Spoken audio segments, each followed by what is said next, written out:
good morning all of you. Today's our topic is sampling technique. The sampling technique is one of the topic of the research aptitude, and it is very important topic because from this topic there is a one question in every examination, every UGC set examination. This is very simple questions are coming. If you carefully understand this topic, you can get the 2 marks. Okay. Now we are discussing about the sampling topic.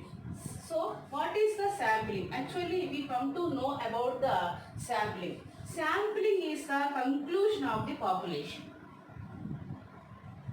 Conclusion of the population.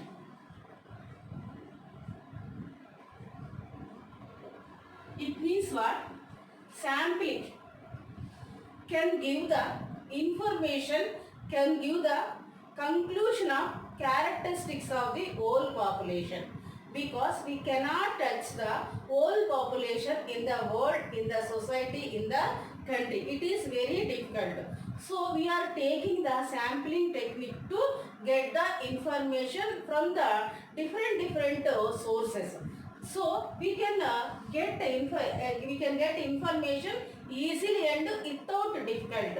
But that collection of the data is very important. But that collection of the data we cannot get from the whole population in the society, in the world, in the country, in the state. It is very difficult because the population is infinite. It is not finite. It is infinite. So we are taking the sampling technique in the place of the population, whole population. It means through the help of the sampling, we can conclude that what are the real characteristics of the population. అర్థమైనా? ఇక్కడ మనకి sampling technique ఎందుకు use చేస్తాం? అసలు sampling అంటే ఏంటంటే, sampling అంటే conclusion of the population. అంటే పాపులేషన్కి ఏవైతే క్యారెక్టరిస్టిక్స్ ఉంటాయో ఆ క్యారెక్టరిస్టిక్స్ తెలిపేటటువంటి దాన్ని మనం శాంప్లింగ్ అని అంటే శాంప్లింగ్ ద్వారా ఒక పాపులేషన్లో ఉన్నటువంటి క్యారెక్టరిస్టిక్స్ మనం చెప్పవచ్చు. అంటే దీని పాపులేషన్ అనొచ్చు, యూనివర్స్ అని కూడా అంటాం. ఇది మనకి ఈ రీసెర్చ్ ఆప్టిట్యూడ్ టెక్నికల్ వర్డ్స్ అన్నమాట. పాపులేషన్ అంటే నాట్ ఓన్లీ హ్యూమన్ బీయింగ్, మళ్ళీ ఇక్కడ హ్యూమన్ బీయింగ్ అంటున్నారు. Whatever it is there, ఏవైనా సరే, ఏ వస్తువులైనా సరే, number of the plants, number of the mountains, number of the lands, number of the items, whatever it is there in the society, in the country, in the state, that is called as the population. అయితే ఇక్కడ మనం sampling ఎందుకు adapt చేసుకుంటాం? ఎందుకంటే ఇక్కడ మొత్తం population touch చేయడం మనకు చాలా కష్టం. ఎందుకంటే for the research we have to collect the information from the population, but we cannot gather the information from the whole population. It is very difficult because the population is infinite, countless population. అంటే చాలా ఎక్కువ మంది ఉంటారు. ఏవైనా సరే మనకి ఎక్కువగా ఉంటాయి. నెంబర్ ఆఫ్ ప్లాంట్స్ అనుకోండి, మన దేశంలో ఉన్న ప్లాంట్స్ అన్నిటినీ కూడా మనం గ్యాదర్ చేయడం చాలా కష్టం.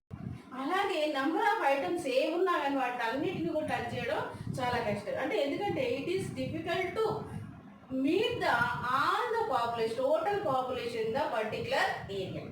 It is time taking, it is energy taking, it is labor. And for this collecting the information from the whole population, more labor is needed and it is very expensive. It is very expensive. ఇది మనకి ఖర్చుతో కూడుకున్నది, టైంతో కూడుకున్నది.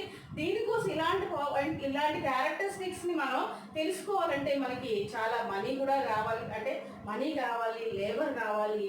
So దాని ప్లేస్లో, అంటే in the place of the population we are using the sampling. Sampling can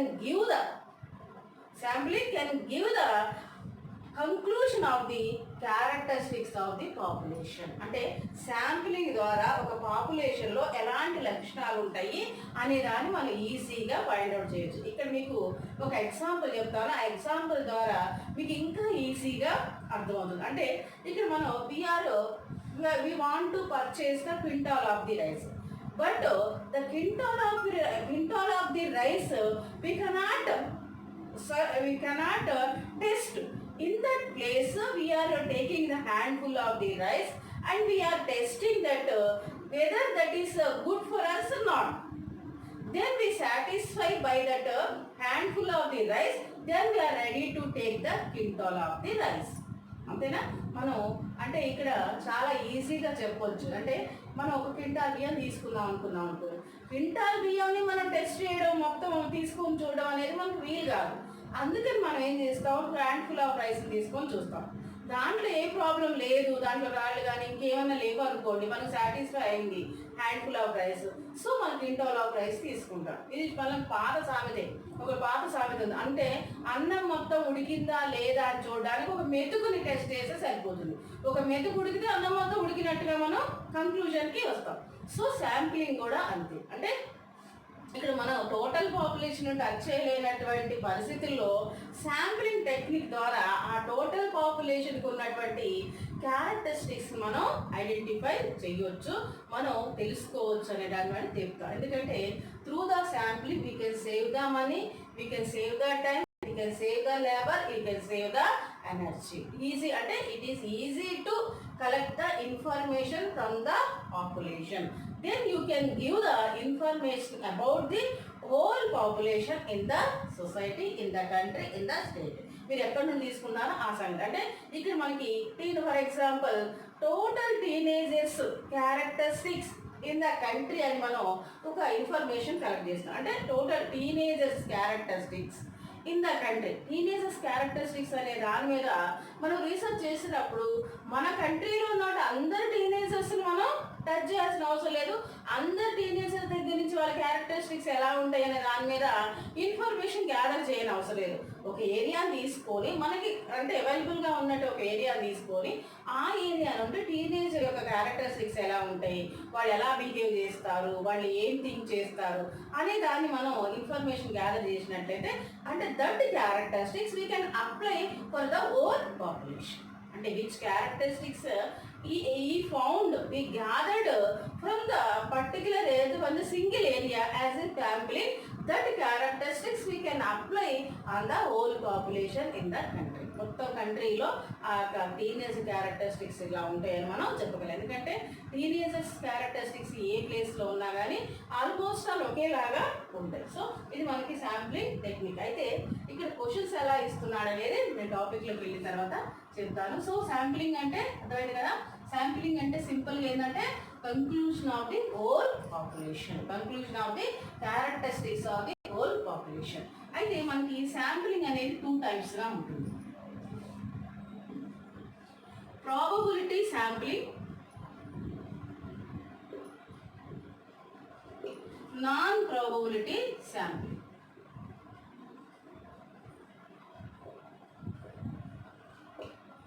probability sampling, non probability sampling. అయితే probability sampling is also known as the random sampling. Random sampling. Why? Because in the probability sampling we are selecting the items in the randomly. So అంటే probability శాంప్లింగ్ని random sampling అని ఎందుకు అంటామంటే ఇక్కడ మనం probability శాంప్లింగ్లో మనం items ఏదైతే select చేస్తామో వాటిని ర్యాండమ్గా సెలెక్ట్ చేస్తాం. అంటే probability sampling is also known as the non biased sampling. ఎందుకు దీన్ని నాన్ బయాస్డ్ శాంప్లింగ్ అంటారంటే in this sampling the researcher has no choice to select the sample as his own intention. Very clearly you listen that in this probability sampling the researcher has no choice to select the items as his own interest, as his own intention. అంటే ఇక్కడ probability sampling లో researcher కి తన ఇష్టం వచ్చినట్లుగా ఆ sampling items ని మనం ఏ ఐటమ్స్ అయితే పిక్ చేస్తున్నామో వాటిని తన ఇంట్రెస్ట్కి అనుగుణంగా పిక్ చేయడానికి వీల్లేదు. అంటే ఇది పక్షపాత ధోరణితో కూడుకోనిది అంట. అంటే ఇక్కడ పక్షపాత ధోరణి అనేది ఉండదు. అంటే తన ఇష్టం వచ్చినట్టుగా ఏ శాంపుల్ అంటే ఏ ఐటమ్ పడితే ఐటమ్ని తీసుకోవడానికి వీల్లేదు కాబట్టి దీన్ని నాన్ బియాస్డ్ అని అంటారు. అంటే ఇక్కడ ఏంటంటే ఆల్రెడీ ఒక సిస్టమాటిక్ అనేది already pre determined items are the planned according to that predetermined item, according to the equal gap, according to the equal chance of the every item we are selecting the sampling. చూడండి ఇక్కడ very clear, అంటే ఈ bits అన్నిటి మీద కూడా మీకు questions వస్తాయి, అందుకని వీటిని ఇంత క్లియర్గా మీకు నొక్కి వక్కాలని చెప్పడం అనమాట. చూడండి, in the probability sampling every item gets equal gap and equal choice. Equal gap or equal choice అనొచ్చు. Okay, so equal gap equal choice అంటే ఏంటంటే ఇక్కడ మనకి ప్రీ డిటర్మైన్డ్ సెలెక్షన్ అనేది సిస్టమాటిక్ అనేది ఉంటుంది.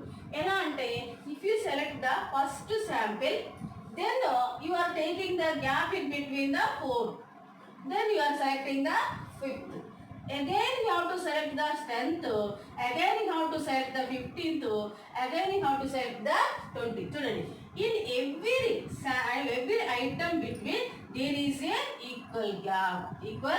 మనం 5 గ్యాప్ పెంచుకుంటూ వెళ్తున్నాం, అంటే every item get the equal gap and equal choice. Okay, so ఈ ర్యాండమ్ అనేది మనం ఫాలో అవుతాం కాబట్టి దీన్ని ర్యాండమ్ శాంప్లింగ్ అంటారు. ఒక ఫస్ట్ శాంపిల్ మనం ఏ విధంగా అయితే సెలెక్ట్ చేస్తామో అదే విధంగా సెకండ్ శాంపిల్ కూడా సెలెక్ట్ చేయాలి, అంటే ఒక ర్యాండమ్ని తీసుకోవాలి. ఇక్కడ రీసెర్చర్కి ఎలాంటి అంటే తన ఇంట్రెస్ట్కి అనుగుణంగా తన ఇంటెన్షన్కి అనుగుణంగా ఇక్కడ శాంపిలింగ్ని సెలెక్ట్ చేయడానికి వీల్లేదు అని చెప్తున్నాను. అయితే నాన్ ప్రాబబిలిటీ శాంప్లింగ్ మరి ఏమంటారు? దీన్ని బయాస్డ్ శాంపిల్ అంటారు. ఇది పక్షపాత ధోరణితో కూడుకున్నది. అంటే ఎందుకు అంటే in the non probability sampling the researcher can pick the items as his own interest. అంటే నాన్ ప్రాబబిలిటీ శాంప్లింగ్ లో రీసెర్చర్ తనకి ఇష్టం వచ్చినటువంటి ఐటమ్స్ ని సెలెక్ట్ చేసుకునేటటువంటి ఛాన్స్ ఉంది కాబట్టి దీన్ని బయాస్డ్ అని అంటారు. పక్షపాతం, తనకి ఇష్టం ఏ ఐటమ్ ఇష్టం అంటే ఆ ఐటమ్ సెలెక్ట్ చేసుకోవచ్చు. అంటే ఇక్కడ మనం లైన్ గా స్టూడెంట్స్ నిలబెట్టినప్పుడు అక్కడ ఆ స్టూడెంట్స్ లో first student, 12th students, 24 student, 32 students, ఇంకా తన ఇష్టం అనమాట. అంటే as is interest he can pick the sampling item, so it is called as the bias. అంటే నాన్ ప్రాబబిలిటీ శాంప్లింగ్ అనేది రీసెర్చ్ యొక్క ఇంట్రెస్ట్ మీద ఆధారపడి ఉంటుంది. ఓకే, దెన్ మనకి again we are dividing into probability sampling in 4 types. Stratified random sampling అంటాం. ఇక్కడ మీకు క్వశ్చన్ చెప్తాను. యాక్చువల్గా దీంట్లో క్వశ్చన్స్ అనేవి ఎలా వస్తాయి అంటే ఇక్కడ ఏమడుగుతాడంటే which are the following is the probability sampling or random sampling or non probability sampling. చూడండి, not non probability sampling. Non probability sampling అంటే అది ప్రాబబిలిటీ శాంప్లింగ్ అని అర్థం. అంటే అట్లా క్వశ్చన్ అడుగుతాడు. నాన్ ప్రాబబిలిటీ శాంప్లింగ్ అంటే నాన్ ప్రాబబిలిటీ శాంప్లింగ్ కానిది ఏది అని అడుగుతాడు. నాన్ ప్రాబబిలిటీ శాంప్లింగ్ కానిది ఏంటంటే ప్రాబబిలిటీ శాంప్లింగ్. అలా కూడా అంటే which are the following is the probability sampling అని, నాన్ ప్రాబబిలిటీ శాంప్లింగ్ అని, ర్యాండమ్ శాంప్లింగ్ అని ఇలా క్వశ్చన్స్ అడుగుతాడు. సో మనం ఆ యొక్క ప్రాబబిలిటీ శాంప్లింగ్ కిందకు వచ్చేటటువంటి ఆ సబ్ డివిజన్స్ ఏవో తెలుసుకుంటే మనకి ఈజీగా మనం ఆన్సర్ని పిక్ చేయగలం. అంతేకాకుండా ఇంకా క్వశ్చన్ ఎలా అడగడానికి ఛాన్సెస్ ఉన్నాయంటే which are the following sampling use the random selection అని కూడా అడగవచ్చు. ర్యాండమ్ సెలెక్షన్ ఎక్కడ ఉంటుంది అంటే ప్రాబబిలిటీ శాంప్లింగ్లో ఉంటుంది. అంతేకాకుండా మనం చెప్పుకునేటటువంటి ఈ యొక్క శాంప్లింగ్ పేర్లు కూడా ఇచ్చే అవకాశం ఉంటుంది, అంటే శాంప్లింగ్ నేమ్స్ కూడా ఇచ్చే అవకాశం ఉంటుంది. సో మనం ఏవి ప్రాబబిలిటీ అండర్లోకి వస్తాయి అనేటటువంటి దాన్ని గుర్తుపెట్టుకుంటే ఈజీగా మనం ఆన్సర్ చేయవచ్చు. మరి సో మనం స్ట్రాటిఫైడ్ శాంప్లింగ్ గురించి తెలుసుకుందాం. ఇది స్ట్రాటిఫైడ్ ర్యాండమ్ శాంప్లింగ్ అంటారు. In the stratified random sampling we are convert the total population into the అంటే ఇక్కడ హెట్రోజెనస్ టు హోమోజెనస్. చూడండి, heterogeneous to homogeneous. Okay, heterogeneous to homogeneous. ఇక్కడ మనకి హెట్రోజెనస్ అంటే ఏంటి, హోమోజెనస్ అంటే ఏంటి ఫస్ట్ తెలుసుకున్న తర్వాత once again we are discussing. Heterogeneous అంటే నంబర్ ఆఫ్, అంటే హెట్రోజెనస్ అంటే డిఫరెంట్ కేటగిరీస్ అనమాట. డిఫరెంట్ కేటగిరీస్, అక్కడ మేలు ఫిమేల్ ఉంటే దాన్ని హెట్రోజెనస్ అంటాం. మనం డిఫరెంట్ కలర్స్ ఆఫ్ చైర్స్ ఉంటే దాన్ని హెట్రోజెనియస్ అంటాం. అంటే డిఫరెంట్ కేటగిరీస్ ఆఫ్ ది పాపులేషన్ని మనం హెట్రోజెనియస్ అంటాం. హోమోజెనియస్ అంటే ఏంటంటే only one category of the population ఉంటే దాన్ని హోమోజెనియస్ అని అంటారు. అంటే గర్ల్సే, బాయ్సే, రెడ్ కలర్ చైర్సే, గ్రీన్ కలర్ చైర్స్ గ్రీన్ కలర్సే, దాన్ని హోమోజెనియస్ అంటాం. అయితే in the stratified random sampling the researcher converts the heterogeneous population into homogeneous population. Then he collecting the sampling item as randomly. చూడండి, అంటే in the stratified random sampling the researcher converts the heterogeneous population into homogeneous population. Then he is selecting the sampling items as randomly. అర్థమైందా? ఇక్కడ stratified random శాంప్లింగ్లో research ఏం చేస్తారంటే heterogeneous population అంటే girls boys, మనం ఒక కాలేజ్కి వెళ్ళాం అనుకోండి, అక్కడ గర్ల్స్ బాయ్స్ కలిసి కూర్చొని ఉంటారు. ఆ గర్ల్స్ బాయ్స్ని ఏం చేస్తాం, అది హెట్రోజెనస్ పాపులేషన్, వాళ్ళని హోమోజెనస్ పాపులేషన్లో కన్వర్ట్ చేస్తాం. అంటే గర్ల్సే, బాయ్స్కే మనం విడదీస్తాం. అప్పుడు గర్ల్స్ నుండి మనం ర్యాండమ్ శాంప్లింగ్ సెలెక్ట్ చేస్తాం, అలాగే బాయ్స్ నుండి కూడా ర్యాండమ్ శాంప్లింగ్ని సెలెక్ట్ చేస్తాం. సో దాన్ని మనం స్ట్రాటిఫైడ్ ర్యాండమ్ శాంప్లింగ్ అని అంటారు. ఇక్కడ కూడా మీకు ట్రిక్కీ క్వశ్చన్ చెప్తాను. ఇక్కడ మనకి ఏదైనా సరే హెట్రోజెనోస్ అని కానీ హోమోజెనస్ అని కానీ ఒక పదం వచ్చింది ఆ క్వశ్చన్లో అంటే అది కళ్ళు మూసుకొని స్ట్రాటిఫైడ్ ర్యాండమ్ శాంప్లింగ్ అని మీరు ఈజీగా పిక్ చేయొచ్చు. ఇలాంటి క్వశ్చన్స్ కూడా మనకి యూజీసీ నెట్ ఎగ్జామ్లో, సెట్ ఎగ్జామ్స్లో చాలాసార్లు అడిగారు.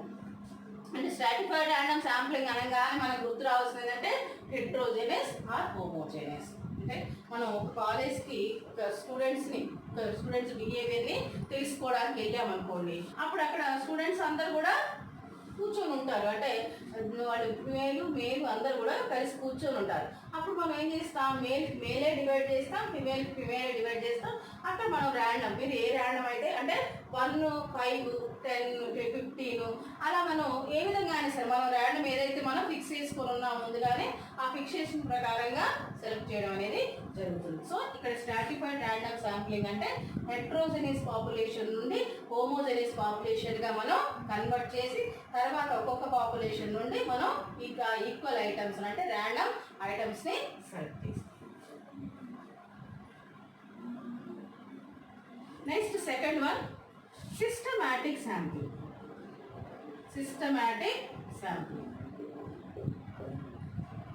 In the systematic sampling, the first sampling selected by the researcher as his own intention, and the second sampling onwards is following the random. But in the systematic sampling can be used when the population is finite.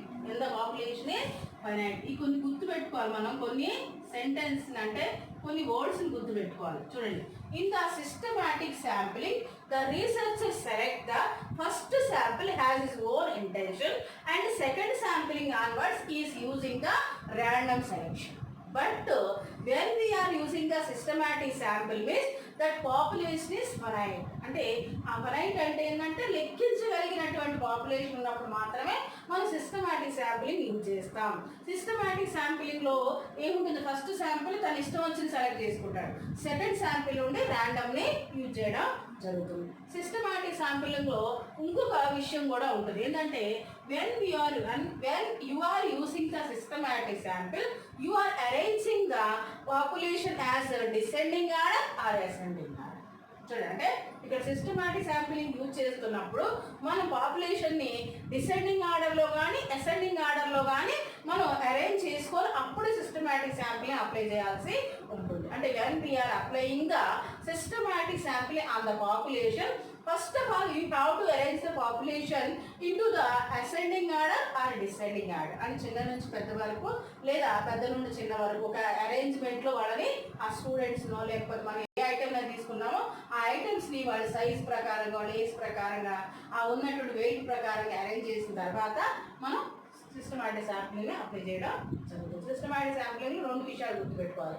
Systematic sampling use చేసేటప్పుడు finite పాపులేషనే ఉండాలి. Finite అంటే ఏంటంటే లెక్కించగలిగినటువంటి. అంతేకాకుండా ascending descending order అనేది మనం follow అవ్వాలనేది చెప్తున్నాం. Okay, that is the systematic sampling. Next cluster sampling. Cluster sampling, cluster అంటే group, cluster అంటే group. In the cluster sampling the researcher converts the whole population into groups. Then he is selecting the sampling items randomly. Sampling items randomly. In the cluster sampling, the researcher convert the whole population into groups. Then from each one group, he is selecting the sampling items as randomly. That is the cluster sampling. Cluster అంటేనే మనకి ఈ world లోనే ఉంది. Cluster అంటే groups అన్నమాట. అంటే మనం stratified sampling ఏం చేసాము, బాయ్స్ గర్ల్స్ డివైడ్ చేశారు. కానీ ఇక్కడ ఏంటంటే బాయ్స్ గర్ల్స్ మీరు ఎలాగైనా ఉండండి, కానీ వాళ్ళని గ్రూప్స్గా డివైడ్ చేస్తాం. అంటే కొంతమందిని ఏ గ్రూప్గా, కొంతమంది బి గ్రూప్గా, కొంతమంది సి గ్రూప్గా, కొంతమంది డి గ్రూప్గా. ఈచ్ వన్ గ్రూప్ నుండి మనం శాంప్లింగ్ ఐటమ్స్ని ర్యాండమ్గా తీసుకుంటాం. వాళ్ళ గురించి మనం రీసెర్చ్ చేయడం అనేది జరుగుతుంది. This is the cluster sampling. Next multi stage sampling. Multi-stage sampling. In the multi-stage sampling, we can apply more than one samplings for the one information. Multi antene into multi ante we can apply the more than one samplings for the getting the single information. అంటే ఒకే రకమైనటువంటి information కోసం మనం వీళ్ళని as our convenience we can apply the more than one sampling. కొంతమంది మీద systematic apply చేయొచ్చు, కొంతమంది మీద క్లస్టర్ అప్లై చేయొచ్చు, కొంతమంది మీద స్ట్రాటిఫైడ్ అప్లై చేయొచ్చు. అంటే మనం నెంబర్ ఆఫ్ శాంప్లింగ్స్ అప్లై చేస్తూ ఒకే రకమైనటువంటి ఇన్ఫర్మేషన్ని మనం గ్యాదర్ చేస్తాం. ఫర్ ఎగ్జాంపుల్ ఇక్కడ కూడా ఎగ్జాంపుల్ చేద్దాం. అంటే from the school we want to know the behaviour of the student, లేకపోతే intelligence levels of the student. అంటే from the one school we want to gather the intelligence levels of the students. మనకి information ఒకటి, ఆ information ఏంటంటే ఒక school students యొక్క ఇంటెలిజెన్సీ levels ఎలా ఉంటాయని తెలుసుకునేటటువంటి ఇన్ఫర్మేషన్ కోసం మనం వెళ్తున్నాం. కానీ మనం అక్కడ ఏం చేస్తాం, from the class 5th we are applying the stratified sampling, from the class 7th we are applying the cluster sampling, from the class 6th we are applying the systematic sampling. That is the cluster multi-stage sampling. అంటే కొంతమంది మీద మనం cluster apply చేసాం, కొంతమంది మీద systematic apply చేసాం, కొంతమంది మీద స్ట్రాటిఫైడ్ చేసాం. But we are gathering the information is one only. That is the intelligence levels of the students in a particular school. Okay, so this is the multi-stage sampling. Okay, ఇక్కడ మనకి డీప్గా అయితే ఇప్పుడు questions అడగట్లేదు, కొన్ని కంపల్సరీ ఈ question అయితే అడుగుతున్నారు. Which of the following is a probability sampling, random sampling, అంటే నాన్ ప్రాబబిలిటీ శాంప్లింగ్ అని అడుగుతున్నాడు. సో ఇక్కడ ప్రాబబిలిటీ శాంప్లింగ్ కిందకు వచ్చేటటువంటి ఆ శాంప్లింగ్ టైప్స్ ఏంటో మనం గుర్తుపెట్టుకుంటే సరిపోతుంది. లేకపోతే non probability sampling. Non probability శాంప్లింగ్లో ఫస్ట్ వన్ పర్పసివ్ శాంప్లింగ్.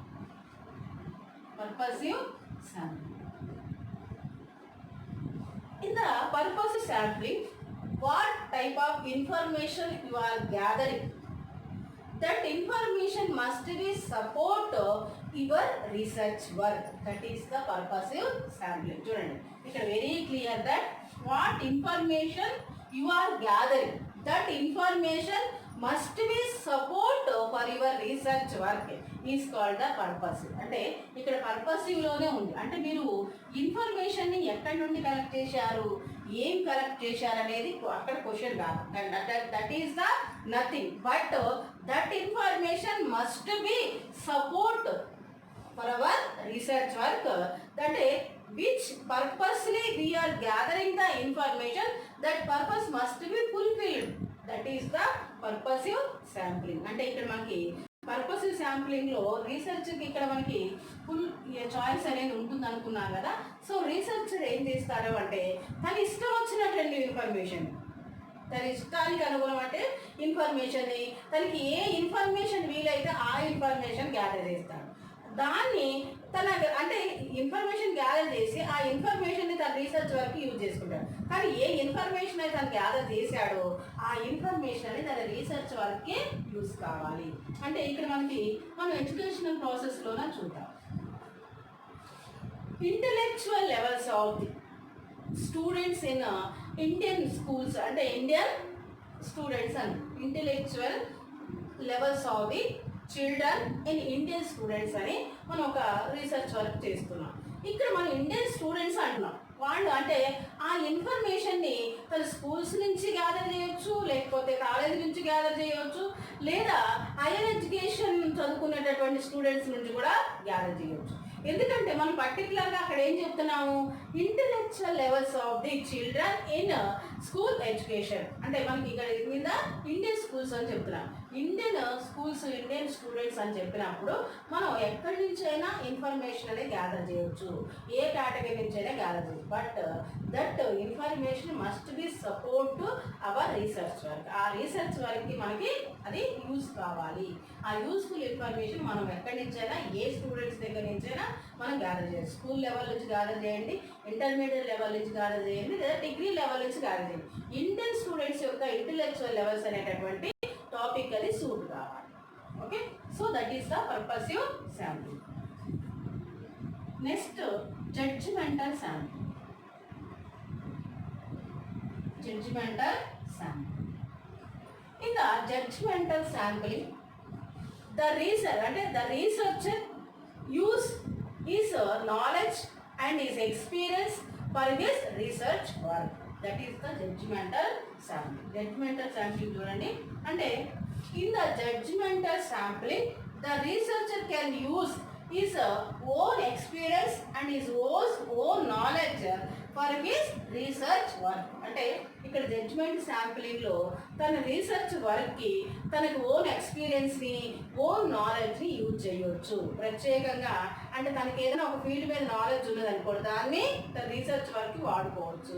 ఒక ఫీల్డ్ మీద తనకి ఎక్స్పీరియన్స్ ఉందనుకోండి, తన రీసెర్చ్ వర్క్కి వాడుకోవచ్చు. అంటే ఇక్కడ ప్రత్యేకంగా ఇన్ఫర్మేషన్ కంపల్సరీ గ్యాదర్ చేయాలని ఏమీ లేదు. తనకు ఉన్నటువంటి నాలెడ్జ్ని ఎక్స్పీరియన్స్ని మన రీసెర్చ్ వర్క్ కోసం యాడ్ చేసుకోవచ్చు. అంటే in the judgmental sampling, the researcher can add his own experience and own knowledge for his research work to fulfill the requirement of that research. ఇక్కడ మనకి ఎగ్జాంపుల్ కూడా మనకి ఎందుకంటే వీటిలో మాత్రం మనకి ఎగ్జాంపుల్స్తో క్వశ్చన్ వస్తుంది. నాన్ ప్రాబబిలిటీ శాంప్లింగ్లో ఎగ్జాంపుల్స్తో క్వశ్చన్ వస్తుంది. ఇక్కడ మనం చేసేటటువంటి ఏంటంటే ఇండియన్ స్కూల్స్ ఎడ్యుకేషన్ సిస్టమ్ అనేటటువంటి దాని మీద మనం రీసెర్చ్ చేస్తున్నాం. ఇండియన్ స్కూల్స్ ఎడ్యుకేషన్ సిస్టమ్ అనే దాని మీద మనం రీసెర్చ్ చేస్తున్నాం, రీసెర్చ్ వర్క్ని చేస్తున్నాం. అయితే ఇక్కడ మనకి ఎవరైతే రీసెర్చ్ చేస్తున్నారో వాళ్ళకి ఆల్రెడీ ఇండియన్ స్కూల్ అంటే తను ఆల్రెడీ ఒక స్కూల్లో 15-20 years వర్క్ చేస్తున్నాడు. అంటే స్కూల్ ఎడ్యుకేషన్ సిస్టమ్ మీద తనకి ఒక 20 years ఎక్స్పీరియన్స్ ఉంది. అంతేకాకుండా 20 years వర్క్ చేశాడు కాబట్టి ఆ స్కూల్ సిస్టమ్ మీద తనకు నాలెడ్జ్ కూడా ఉంది. అంటే 20 years ఎక్స్పీరియన్స్ అంటే తను ఆ ఎక్స్పీరియన్స్తో కొంత నాలెడ్జ్ కూడా గెయిన్ చేస్తున్నాడు. సో తను చేసేటటువంటి రీసెర్చ్ వర్క్కి తన స్కూల్ ఎక్స్పీరియన్స్ని అంటే తన స్కూల్ వర్కింగ్ ఎక్స్పీరియన్స్ని ఆ స్కూల్ నుండి తను గెయిన్ చేసిన నాలెడ్జ్ని యాడ్ చేసుకోవచ్చు అని మనకి జడ్జ్మెంటల్ శాంప్లింగ్ చెప్తుంది. ఇదే వేలో మనకి క్వశ్చన్ కూడా వస్తుంది. అంటే నేను చెప్పిన విధంగా అంటే one person added his experience and knowledge for his research work to fulfil the requirement of that particular research అని అన్నప్పుడు మనకి జడ్జ్మెంటల్ శాంప్లింగ్ అని మనం ఈజీగా పిక్ చేయొచ్చు. Okay, so next convenience sampling.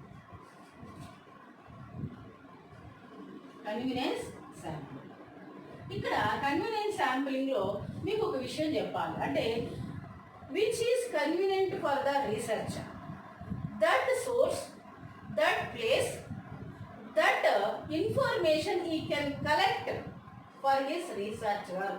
That is the convenience sampling. Which is convenient అంటే ఏది తనకి కన్వీనియంట్గా ఉంటుంది, ఏ సోర్స్ కన్వీనియంట్గా ఉంటుందో, ఏ ప్లేస్ కన్వీనియంట్గా ఉంటుందో, ఏ ఇన్ఫర్మేషన్ కన్వీనియంట్గా ఉంటుందో దాన్ని తన రీసెర్చ్ వర్క్కి యూజ్ చేయొచ్చు అని మన కన్వీనియన్స్ శాంప్లింగ్లో చెప్తుంది. కన్వీనియన్స్ అంటేనే కన్వీనియంట్గా ఉండడం. ఎందుకంటే ఇక్కడ ఇందాక చెప్పుకున్నటువంటి ఎగ్జాంపుల్ మనం తీసుకున్నాం. We are going to research about the school education in India. School education in India. అయితే ఇక్కడ స్కూల్ ఎడ్యుకేషన్ అనే దాని మీద మనం ఒక రీసెర్చ్ వర్క్ చేస్తున్నాం. అయితే మనం స్కూల్ ఎడ్యుకేషన్ అనే దాని మీద రీసెర్చ్ చేసినప్పుడు మనం కంపల్సరీ స్కూల్స్కి వెళ్ళాలి. స్కూల్స్కి వెళ్ళి ఆ స్కూల్ ఎడ్యుకేషన్ ఎలా ఉందనే దాని మీద కొంత ఇన్ఫర్మేషన్ని గ్యాదర్ చేయాలి. అయితే మనం ఏ స్కూల్స్ని సెలెక్ట్ తీసుకుంటాం? Which is near by our house, which is near by our residential area. That school only we are selecting. అంతేనా? అది కన్వీనియంట్గా ఉంటుంది కాబట్టి. అంతే కదా, మనకి ఏది కన్వీనియంట్గా ఉంటుంది? మన ఇంటికి దగ్గరలో ఉన్నటువంటి ఏ స్కూల్ అయితే ఉందో ఆ స్కూల్నే మనం సెలెక్ట్ చేసుకుంటాం. అదే మనకి కన్వీనియంట్గా ఉంటుంది, అదే మనం సెలెక్ట్ చేసుకోవాలి. ఎందుకంటే ఇక్కడ మనకి ఈ స్కూల్స్ కాకుండా మన హైదరాబాద్లోనో, ఢిల్లీలోనో, బాంబేలోనో పెద్ద పెద్ద సిటీలో ఉన్నటువంటి స్కూల్స్ మనం సెలెక్ట్ చేసుకో, because that are not convenient for us. Okay. Second ఇంకోటి ఏంటంటే ఇక్కడ కన్వీనియన్స్లో మనకి సోర్స్ ఆఫ్ ఇన్ఫర్మేషన్ కూడా. సోర్స్ అంటే మనకి ఇన్ఫర్మేషన్ గ్యాదర్ చేసుకుని నెంబర్ ఆఫ్ సోర్స్ అదే library, internet and elders and professors, educators. Already somebody research about that particular topic, that members.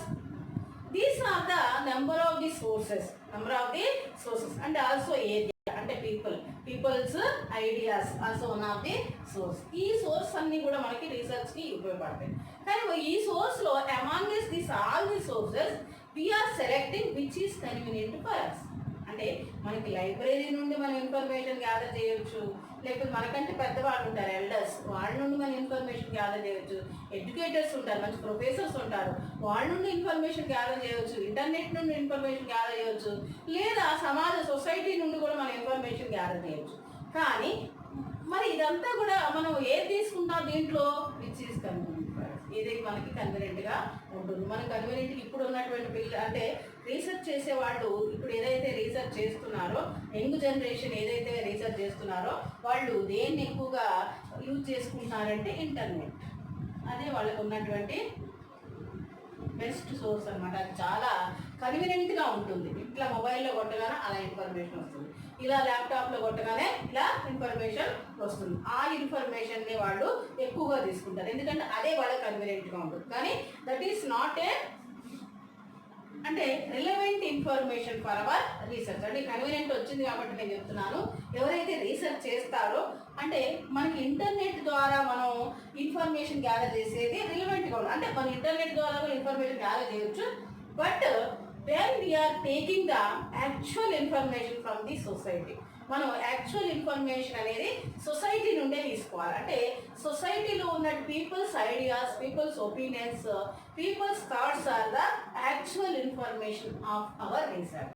వాళ్ళ ఐడియాస్ అనేవి ఒక స్కూల్ ఎడ్యుకేషన్ అనేటటువంటి దాని మీద రీసెర్చ్ చేసినప్పుడు స్కూల్ పేరెంట్స్ని మనం అడిగి తెలుసుకోవడం వల్ల మనకి real information, actual information, relevant information అనేది వస్తుంది. కానీ ఆ ఇంటర్నెట్లో చూస్తే మనకి ఇంటర్నెట్లో కూడా ఇన్ఫర్మేషన్ వస్తుంది, but that is not actual information. అంటే అప్డేట్ ఇన్ఫర్మేషన్ కాదు అది. ఎందుకంటే పీపుల్స్ యాటిట్యూడ్ అనేది టైం టు టైం చేంజ్ అవుతుంది. వాళ్ళు ఏం ఫీల్ అవుతున్నారు అనేది ఆ ఇయర్లో ఉన్నటువంటి ఆ స్కూల్ సిచ్యువేషన్ మీద ఆధారపడి ఉంటుంది. సో ఇది మనకి కన్వీనియన్స్ శాంప్లింగ్. అందుకని మనం చెప్పాం కదా, ఇది బయాస్. అంటే ఈ రీసెర్చ్ యొక్క ఆ ఇంటెన్షన్ మీద ఆధారపడి ఉంటుంది. తనకి ఏది ఇష్టమనే దాన్నే తను ఆ శాంప్లింగ్ యూజ్ చేయడం జరుగుతుంది. Okay.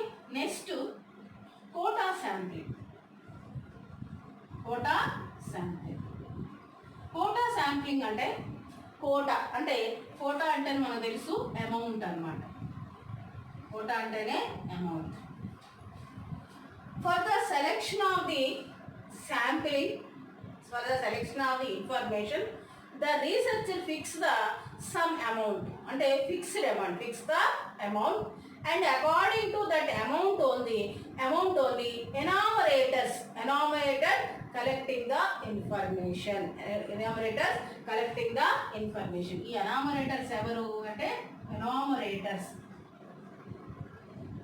Denominators are collecting the information as the and based on the fixation of the amount. Fixation of the amount.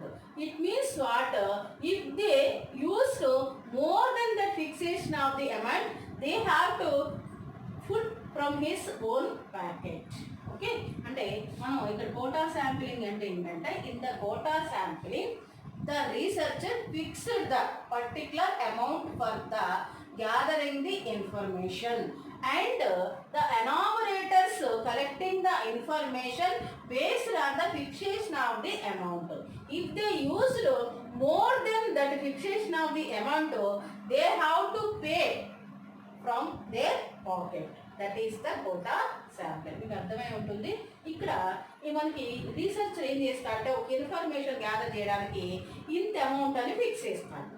ఆ ఫిక్స్ చేసిన అమౌంట్లో అంటే ఆ ఫిక్స్ చేసినటువంటి అమౌంట్ ఆధారంగానే ఆ అమౌంట్ని యూజ్ చేసుకొని వాళ్ళు ఇన్ఫర్మేషన్ని గ్యాదర్ చేయాలి. ఒకవేళ అంతకంటే ఎక్కువ మనీ యూజ్ చేశారనుకోండి వాళ్ళ పాకెట్ నుండి పెట్టుకోవాల్సి వస్తుంది. ఇక్కడ ఎనామరేటర్స్ అంటే ఎవరు అంటే వీళ్ళని ఏజెంట్స్ ఆఫ్ ది రీసెర్చర్ అంటారు. ఏజెంట్స్ ఆఫ్ ది రీసెర్చర్ అంటారు.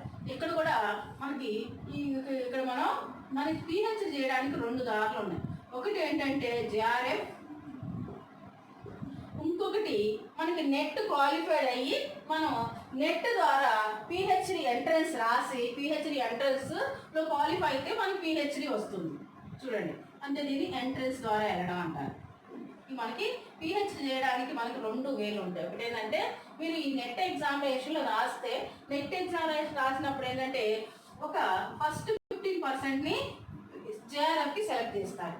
నెక్స్ట్ 6%ని నెట్కి సెలెక్ట్ చేస్తాడు. జేఆర్ఎఫ్ సెలెక్ట్ అయిన వాళ్ళకి డైరెక్ట్గా పిహెచ్డిలో సీట్ వస్తుంది. అంటే వీళ్ళని జూనియర్ రీసెర్చ్ ఫెలోస్ అంటారు. అంటే ఇది PhD program of the 5 years. PhD program of the 5 years. Okay, next ఇక్కడ మరి ఇంకా మనం పిహెచ్డి చేయొచ్చు. ఎలా చేయొచ్చు అంటే మనం నెట్ క్వాలిఫై అయ్యి తర్వాత ఇక్కడ మన పిహెచ్డి ఎంట్రన్స్ కండక్ట్ చేస్తారు. ఎంట్రన్స్లో కూడా క్వాలిఫై అయితే ఆ ఎంట్రన్స్లో మనకి ఇంటర్వ్యూ అవి కలెక్ట్ చేయాల్సింది, అంటే ఇంటర్వ్యూ అవి చేస్తారు. దాంట్లో మనకి పిహెచ్డి ప్రోగ్రాంలో సీట్ రావచ్చు. సో ఆ విధంగా కూడా మనం పిహెచ్డి చేయొచ్చు. అదైనా మనకి 5 years. అయితే ఈ రెండింటికి తేడా ఏంటంటే మీరు స్టూడెంట్స్ కంపల్సరీ తెలుసుకోవాలి. అంటే ఎస్పెషల్లీ యూత్ ఇప్పుడు ఎవరైతే పీజీ చేస్తున్నారో, పీజీ చేసి రీసెంట్గా పీజీ చేసి ఉన్నారో వాళ్ళందరికీ చాలా యూజ్ఫుల్ ఉంటుంది జేఆర్ఎఫ్. జేఆర్ఎఫ్ వస్తే ఏంటంటే కంపల్సరీ 5 అంటే ఎవ్రీ మంత్ 5 years వరకు మీకు ఫెలోషిప్ వస్తుంది. ఇది దాదాపు 40,000 వరకు వస్తుంది. అంటే అక్కడ 2 years వరకు 40 ఇస్తారు. 2 years తర్వాత వాళ్ళు సీనియర్ రీసెర్చ్ ఫెలోకి వెళ్తారు. అప్పుడు 40+ ఉంటుంది. ఇప్పుడు నరేంద్ర మోడీ ఈ రీసెర్చ్ అంటే ఫెలోషిప్ కూడా పెంచారు. ఇట్లా అమౌంట్ వస్తుంది అనమాట. ఇక్కడ మన ఎంట్రన్స్ ద్వారా పిహెచ్డి చేస్తున్నాం అనుకోండి, వీళ్ళకి అమౌంట్ రాదు. ఓన్లీ పిహెచ్డి ప్రోగ్రామ్ వాళ్ళు కంప్లీట్ చేసుకోగలుగుతారు. అంటే వాళ్ళు పిహెచ్డి ప్రోగ్రాంలో ఒక భాగం అయి ఉన్నారు. They are the part of the PhD program. వాళ్ళు పిహెచ్డి చేస్తారు. 5 years తర్వాత పిహెచ్డి సర్టిఫికేట్ వస్తుంది. వాళ్ళు డాక్టర్స్ అవుతారు. అంటే డాక్టర్ అనేటటువంటి టైటిల్ వాళ్ళు పెట్టుకోవచ్చు. అవార్డు వస్తుంది. కానీ ఇక్కడ వీళ్ళకి కూడా 5 years, వీళ్ళు కూడా ఆఫ్టర్ 5 years వీళ్ళు కూడా డాక్టర్స్ అవుతారంటే వీళ్ళు డాక్టర్ అని పిలవచ్చు. వీళ్ళకి కూడా అవార్డు వస్తుంది, డాక్టర్ అవార్డు. కానీ వీళ్ళకి మనీ వస్తుంది. ఇదంతా ఎందుకు చెప్తున్నానంటే ఇక్కడ ఈ కోటా శాంప్లింగ్లో ఎనామరేటర్ని అపాయింట్ చేసుకునేటటువంటి క్యాపబిలిటీ ఎవరికి ఉంటుందంటే ఈ జేఆర్ఎఫ్ స్టూడెంట్స్కి ఎక్కువగా ఉంటుంది. అంటే వాళ్ళకి మనీ వస్తుంది కాబట్టి ఈ లాట్ ఆఫ్ ఇన్ఫర్మేషన్ గ్యాదర్ చేసుకునేటటువంటి టైం కానీ వాళ్ళకి లేకపోతే వాళ్ళు ఎనామరేటర్స్, ఏజెంట్స్ అంటాం మనం, వీళ్ళు ఎనామరేటర్స్ని అపాయింట్ చేసుకొని వాళ్ళ ద్వారా కొంత ఇన్ఫర్మేషన్ గ్యాదర్ చేయించి వాళ్ళ రీసెర్చ్ వరకు వాళ్ళు యూజ్ చేసుకుంటారు. కానీ దానికోసం వాళ్ళు ఇంత అమౌంట్ అని పెడతారు. మీకు నేను ఎంత అమౌంట్ ఇస్తాను, నువ్వు ఈ యొక్క ఇన్ఫర్మేషన్ని గ్యాదర్ చేయాలంటే ఈ డిగ్రీ స్టూడెంట్స్, పీజీ స్టూడెంట్స్ ఖాళీ ఉన్న వాళ్ళు ఇన్ఫర్మేషన్ గ్యాదర్ చేసి వాళ్ళకి చెప్తే వాళ్ళకి అమౌంట్ వస్తుంది. ఇదంతా కూడా యూనివర్సిటీలో జరుగుతూ ఉంటుంది అనమాట. ఇది మనకి కోటా శాంప్లింగ్ గురించి. ఓకే, కోటా శాంప్లింగ్ అంటే గుర్తుపెట్టుకోండి, fixation of the amount for the particular information gathering. Next snowball sampling. Snowball sampling దీన్ని లింక్ శాంప్లింగ్ అని కూడా అంటారు. అంటే దీనికి లింక్ అనేది ఉంటుంది. In the snowball sampling the first sampling selected by the researcher has his own intention. And second sample onwards, he is taking help of the previous samples. అర్థమైందా? First శాంపిల్ని తన ఇంటెన్షన్తోనో తను ఎవరినో ఒకరిని సెలెక్ట్ చేసుకుంటాడు, ఒక ఐడియాని సెలెక్ట్ చేసుకుంటాడు. కానీ second sample onwards he is taking the help of the previous samples అంటే for the second sampling he is depend upon the first sample, for the third sampling he is depends upon the second sample. So అంటే ఇక్కడ ముందు తను తీసుకున్నటువంటి sampling ఆధారంగా third sample ఆధారంగా fourth శాంపిల్ని ఈ విధంగా అంటే ప్రీవియస్ శాంపిల్స్ హెల్ప్తో నెక్స్ట్ శాంపిల్స్ ఫిల్ చేసుకుంటూ వెళ్తాడు. కాబట్టి దీన్ని లింక్ శాంపిలింగ్ అని చూడండి. snowball sampling ante in the snowball sampling the researcher can select the first sample has his own intention, then after he is collecting the information on the based on the previous samples help. దీనికి కూడా ఒక చిన్న example చెప్తాను చూడండి. ఇక్కడ మనం ఒక AIDS patients మీద రీసెర్చ్ చేయడానికి వెళ్తున్నాం. అయితే మనం ఒక కాలనీలో ఎంతమంది ఎయిడ్స్ పేషెంట్స్ ఉన్నారు, ఆ ఎయిడ్స్ పేషెంట్స్ యొక్క క్యారెక్టరిస్టిక్స్ ఎలా ఉంటాయి అనే దాని మీద మనం రీసెర్చ్ చేయడానికి వెళ్తున్నాం, ఆ ఇన్ఫర్మేషన్ గ్యాదర్ చేయడానికి వెళ్తున్నాం. ఫస్ట్ మనం ఒక కాలనీ నుండి అంటే ఎయిడ్స్ వ్యక్తి ఎవరో అతన్ని మనం మన ఇంటెన్షన్తోనే సెలెక్ట్ చేసుకున్నాం. తన దగ్గరికి వెళ్ళి మరి మనం ఇన్ఫర్మేషన్ గ్యాదర్ చేయాలంటే నీకు ఎయిడ్స్ ఉందా అని అడిగితే ఆయన మనకి ఇన్ఫర్మేషన్ చెప్పడు. ఎందుకంటే ఆయన రోగం గురించి ఆయన్నే మనం మొహం మీద అడిగితే మనకి ఇన్ఫర్మేషన్ ఇవ్వడు. కానీ మనం ఏం చేస్తాము అంటే ఇంటెన్షన్లీ మీరు అంటే ఎయిడ్స్ అనేటటువంటి ఒక డిసీజ్ మీద మీకు ఉన్నటువంటి ఒపీనియన్ ఏంటి అని అడుగుతాం. తను ఒపీనియన్ చెప్తాడు. అంతా చెప్పిన తర్వాత అంటే ఇక్కడ మనం అడిగేటటువంటి పొలైట్నెస్ని బట్టి మనం ఇన్ఫర్మేషన్ గ్యాదర్ చేసేటటువంటి వే ఆఫ్ ది స్టైల్ బట్టి తనకి మన మీద ఒక గుడ్ ఇంప్రెషన్ అనేది పడుతుంది. అప్పుడు తను ఏమంటా అంటే నేను కూడా ఎయిడ్స్ పేషెంట్నే, అందుకని నాకు ఈ సిమ్టమ్స్ అన్నీ కూడా తెలుసు, నేనే కాదు ఈ కాలనీలో ఇంకొక ఫలానా ఎక్స్ అనేటటువంటి వ్యక్తికి కూడా ఎయిడ్స్ ఉందని చెప్తాడు. ఎందుకంటే అది ఇండియన్ పీపుల్ సైకాలజీ అనమాట. ఎవరైతే ప్రాబ్లం ఫేస్ చేస్తున్నారో ఆ ప్రాబ్లం వాళ్ళు ఫేస్ చేయడం కంటే కూడా తనతో పాటు ఇంకెవరు ఫేస్ చేస్తున్నారో అనే వాళ్ళ మీద ఎక్కువ ఇంటెన్షన్ అనేది ఉంటుంది. ఆ ఇంటెన్షన్తో తను ఏం చేస్తా అంటే ఎవరెవరి కాలనీలు ఉన్నారనే వాళ్ళ గురించి కూడా బాగా ఇన్ఫర్మేషన్ గ్యాదర్ చేస్తాడు. నేనే కాదు నాతో పాటు చాలా మంది ఉన్నారు, నేను బాధపడాల్సిన అవసరమే లేదు అని హ్యాపీ ఫీల్ అవుతూ ఉంటారు. అది ఇండియన్ పీపుల్ సైకాలజీ. అలా ఏం చేస్తాడంటే ఫలానా ఇంకొక వ్యక్తికి కూడా ఎయిడ్స్ ఉందని చెప్తాడు. సో మనకి అతని నుండి ఒక హెల్ప్ అనేది దొరికింది. అతని దగ్గరికి కూడా వెళ్ళి మనం ఇదే టేప్ ప్లే చేస్తాం. అతను కూడా అన్నీ చెప్పిన తర్వాత నేనే కాదు ఇంకొక ఆయన కూడా ఉన్నాడని చెప్తాడు. ఈ విధంగా ఆ కాలనీలో ఉన్నటువంటి ఎయిడ్స్ పేషెంట్స్ అందరి ఇన్ఫర్మేషన్ మనకి దొరుకుతుంది. So this is called the snowball sampling అనేది చాలా అంటే it is very easy to understand that in the snowball sampling the researcher selecting the first sampling as his own intention and second sampling onwards he is taking the help of the previous samples. That's why it is called the link sample. అంటే snowball అంటే మనకు తెలుసు కదా, ఆ balls ఒక్కొక్క దానికి link అయి ఉంటాయి. మన బర్త్డేకి వాడతాం కదా చిన్న బాల్స్, వాటిని స్నోబాల్స్ అంటారు, లింక్ అప్ అయి ఉంటాయి. సో ఇవి మనకి నాన్ ప్రాబబిలిటీ శాంప్లింగ్ ఉన్నటువంటి టైప్స్. ఇక మనకి శాంప్లింగ్లో మనం ఇన్ఫర్మేషన్ గ్యాదర్ చేసేటప్పుడు రీసెర్చ్ కొన్ని ఎర్రర్స్ కమిట్ అవుతూ ఉంటాడు. ఆ ఎర్రర్స్ ఏంటి అంటే మనం ఇటు ఎర్రర్స్ని కూడా తెలుసుకోవాలి. ఈ ఎర్రర్స్ మీద కూడా మనకి అప్పుడప్పుడు క్వశ్చన్స్ అడుగుతున్నాడు, అంటే రెగ్యులర్గా కాదు రేర్గా అడుగుతున్నాడు, కానీ తెలుసుకుంటే మంచిది. ఎర్రర్స్ అనేవి మనకి 2 రకాలుగా ఉంటాయి, sampling error and non sampling error. Sampling error, non sampling error. Sampling error అనేది ఎక్కడ వస్తుంది, నాన్ శాంప్లింగ్ ఎర్రర్ అనేది ఎక్కడ వస్తుంది? Sampling error occurs because of the sampling size. చూడండి, శాంప్లింగ్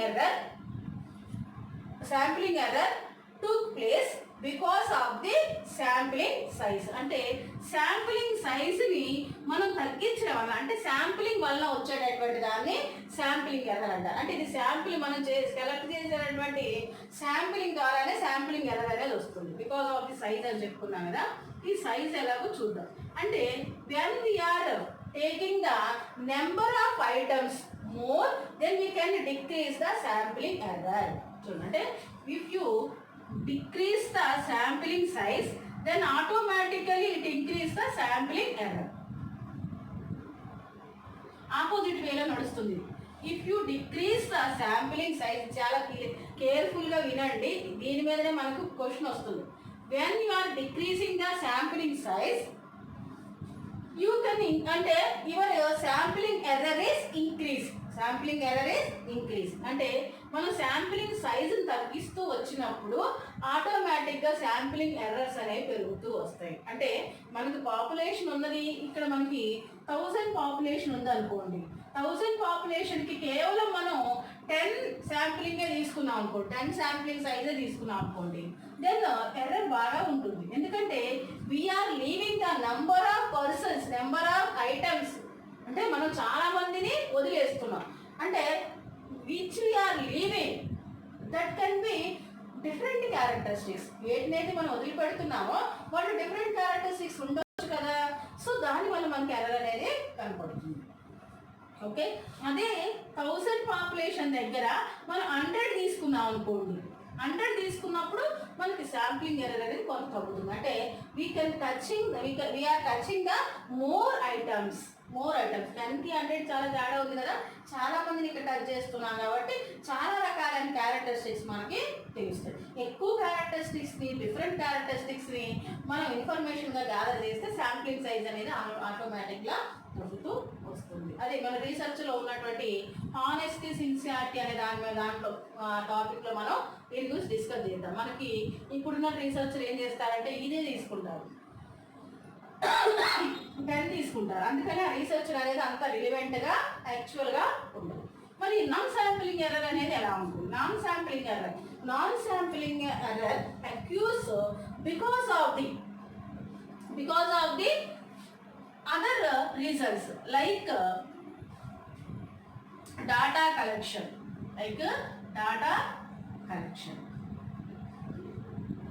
అంటే శాంప్లింగ్ సైజ్ వల్ల కాకుండా ఫాల్టీ ఇన్ఫర్మేషన్ డాటా కలెక్షన్ అని అంట. ఫాల్టీ ఇన్ఫర్మేషన్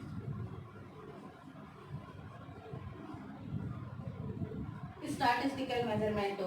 అంటే sampling and non sampling error not occurs because of the sample size, but it occurs because of the data collection or faulty information. అర్థమైనా?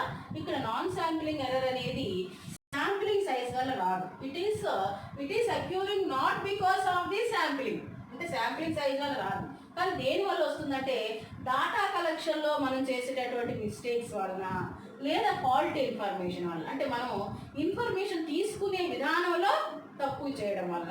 అంటే మనం information తీసుకోవడానికి చాలా టెక్నిక్స్ యూజ్ చేస్తాం, ఆ టెక్నిక్స్లో చేసేట తప్పుల వల్ల నాన్ శాంప్లింగ్ ఎర్రర్ అనేది వస్తుంది. అయితే మనం ఇంకొక విషయం తెలుసుకోవాలి. అంటే sampling error only can be seen in the sampling size. Sampling error can be seen in the sampling size. Sampling error అనేది కేవలం మీకు శాంప్లింగ్లోనే కనబడుతుంది. కానీ non sampling error can be seen in the population as well as sampling. అంటే non sampling error అనేది ఎక్కడ కనపడుతుంది అంటే పాపులేషన్లో కనపడుతుంది, యాజ్ వెల్ యాజ్ గా శాంప్లింగ్లో కనపడుతుంది. పాపులేషన్ అంటే దీన్ని ఏమంటాం అంటే ఇది పాపులేషన్ 1000. ఇక్కడ ఏదన్నా నాన్ శాంప్లింగ్ ఎర్రర్ వస్తే ఆటోమేటిక్గా శాంప్లింగ్లో కూడా వస్తుంది. ఎందుకంటే పాపులేషన్ అనే దాన్ని మనం మదర్గా చెప్తారు. రీసెర్చ్లో టెక్నికల్ వర్డ్ ఇది. అంటే పాపులేషన్ అంటే ఏంటంటే మదర్, శాంప్లింగ్ అంటే ఏంటంటే బేబీ. అంటే sampling is the part of the population. ఇది కూడా గుర్తుపెట్టుకోండి. Sampling is the part of the population, baby is the part of the mother. If any disease in the mother that can acquire in the baby also. ఒకవేళ మదర్లో ఏదైనా disease ఉందనుకోండి, అది బేబీలో కూడా ఉంటుంది. అందుకనే పాపులేషన్లో మనం ఏదైనా మిస్టేక్ చేసాం అనుకోండి, అంటే పాపులేషన్ అంటే మనం ఇక్కడ ఇన్ఫర్మేషన్ గ్యాదర్ చేయడం ఏదైనా మిస్టేక్ చేస్తే అది ఆటోమేటిక్గా శాంప్లింగ్లో కూడా వస్తుంది. అంటే population if any mistake in the population that can be passed in to the baby also, అంటే శాంప్లింగ్ ఆల్సో. ఒకవేళ బేబీలో ఏమైనా డిసీజ్ ఉందనుకోండి, అది బేబీలోనే ఉండిపోతుంది, మదర్కి అది రాదు. అంటే sampling error only can be seen in the sampling and non sampling error can be seen in the population as well as a sampling. ఇది మనకి శాంప్లింగ్ టెక్నిక్స్లో ఉన్నటువంటి టైప్స్ శాంప్లింగ్ ఎర్రర్స్. ఓకే, మీకు ఈ టాపిక్ కానీ క్లియర్గా అర్థమైతే you can get the 2 to 4 marks from this topic, and from this topic in every examination compulsory one question. So carefully understand this topic and carefully listen this topic. If it is possible you have to make the notes also, ఎందుకంటే notes prepare చేసుకోవడం అనేది ప్రతి ఒక్క student కూడా ఒక best habit అనమాట. మీరు మీ own notes ఏదైతే తయారు చేసుకుంటారో అదే మీకు ఎప్పటికైనా సరే యూజ్ అవుతుంది. ఎందుకంటే ఇప్పుడు నేను రోజు చెప్తున్నాను, time is very very important for anybody. మనం ఏదైనా పోగొట్టుకుంటే తర్వాత దాన్ని సంపాదించుకోవచ్చు, కానీ టైం అనేది మనం పోగొట్టుకున్నామంటే అది తిరిగి రాదు. మనకు ఉన్నటువంటి ఫ్రీ టైంలో మనం యూటిలైజ్ చేసుకుంటే కంపల్సరీ మనం ఏదో ఒక ఫీల్డ్లో సక్సెస్ అనేది సాధిస్తాం. అంటే అన్నిటికంటే ముఖ్యమైనటువంటి సక్సెస్ ఏంటంటే ఎడ్యుకేషన్ ఉండడం. Education is the key to success in our life. అంటే ఎడ్యుకేషన్ అనేది ఉంటే మనం ఆర్థికంగా నిలబడతాం, సామాజికంగా నిలబడతాం, అన్ని రకాలుగా కూడా సొసైటీలో మనకి ఫేమ్ అనేది ఉంటుంది. అంటే మన సక్సెస్కి ముఖ్య కారణం ఏంటంటే ఎడ్యుకేషన్ ఉన్న వాళ్ళు ఎలాగైనా బతకగలుగుతారు, ఎక్కడైనా బతకగలుగుతారు, వాళ్ళు ఒక మంచి స్టేటస్లో ఉంటారు. మనం దాన్ని కేర్లెస్గా తీసి పడేసాం అనుకోండి, ఇప్పుడు జాబ్స్ రావు, ఇప్పుడు నోటిఫికేషన్స్ రావు, ఈ టైంలో నోటిఫికేషన్స్ ఎక్కడ వస్తాయి, అసలు చదవాల్సిన అవసరం లేదు, ఎందుకు చదవాలి, నోటిఫికేషన్ రాకపోతే ఎందుకు చదవాలి అనేటటువంటి థాట్ ఎవరిలో అయితే ఉంటుందో వాళ్ళు ఏ నోటిఫికేషన్ వచ్చినా కానీ సక్సెస్ అనేది సాధించలేరు. ఎందుకంటే if you continuously learn, continuously study, you can get success when the notification revealed, when any examination are coming. మనం ఏ ఎగ్జామినేషన్ వచ్చినా కానీ ఈజీగా మనం ఆ ఎగ్జామినేషన్ సక్సెస్ అనేది సాధించవచ్చు. అంటే నేను నా విషయం చెప్తున్నా వినండి. ఈ లాక్డౌన్ టైంలో కూడా చాలామంది టైం పాస్ కావట్లేదని, అసలు చాలా బోర్ కొడుతుందని టీవీకి, మొబైల్కి, ఇంకా వేరే వేరే వాటికి అడాప్ట్ అవుతున్నారు. వాళ్ళు టైం అంతా వేస్ట్ చేసుకున్నారు. అంటే మైండ్ సెట్ అనేది వాళ్ళు చాలా బోర్డ్గా ఫీల్ అవుతున్నారు. కానీ నాకు ఎంతో కొంత ఎడ్యుకేషన్ ఉండబట్టే నేను క్లాసెస్ పెడుతున్నాను. నాకు ఈ క్లాసెస్తోనే టైం అంతా కూడా గడిచిపోతుంది. అసలు నాకు టైం పాస్ లేదు, అసలు టైం ఎలా పాస్ చేయాలనే ఆలోచన రాకుండానే నా టైం అనేది గడిచిపోతుంది బికాస్ ఆఫ్ ఎడ్యుకేషన్. మీకు కూడా అలాగే మీకు అంటే ఎడ్యుకేషన్లో మీరు సాధించేది ఏదైనా సరే మీకు ఎప్పుడైనా ఉపయోగపడుతుంది. ఎడ్యుకేషన్ ఉపయోగపడదు. ఈ టాపిక్ నేను నేర్చుకున్నాను అనుకోండి, అది ఎప్పుడైనా ఉపయోగపడుతుంది. ఏ టాపిక్ అయినా సరే ఎప్పుడైనా ఉపయోగపడుతుంది. So thank you very much. మీకు కొంచెం అంటే మంచి వర్డ్స్ చెప్పాను, బోర్ అని ఫీల్ అయ్యే వాళ్ళకి సారీ, కానీ ఇది మాత్రం మీరు రేపు టీచర్స్ అయిన తర్వాత మీరు ఏదో ఒక పొజిషన్లో ఉన్న తర్వాత మీరు కూడా వాళ్ళకి చెప్పొచ్చు. So thank you very much watching my channel. మీరు నా ఛానల్ని వాచ్ చేస్తూ ఉండండి. వీలైతే మీ ఫ్రెండ్స్కి ఎవరైతే ఎగ్జామినేషన్ ప్రిపేర్ అవుతున్నారో వాళ్ళకు కూడా దీన్ని షేర్ చేయండి. మనకి ఎగ్జామ్స్ కూడా మరి ఇంకా అయితే ఇన్ఫర్మేషన్ అయితే లేదు. ఎగ్జామ్స్ ఎప్పుడు ఉంటే అప్పుడు మీరు ఎగ్జామ్స్ రాయడానికి రెడీగా అయితే ఉండండి. ఈ నోటిఫికేషన్ అంటే ఎగ్జామ్స్ రావు, ఎగ్జామ్స్ నడవు, ఎగ్జామ్ జరగవు అనేటటువంటి ఈ యొక్క హోప్ని మీరు ఫెయిల్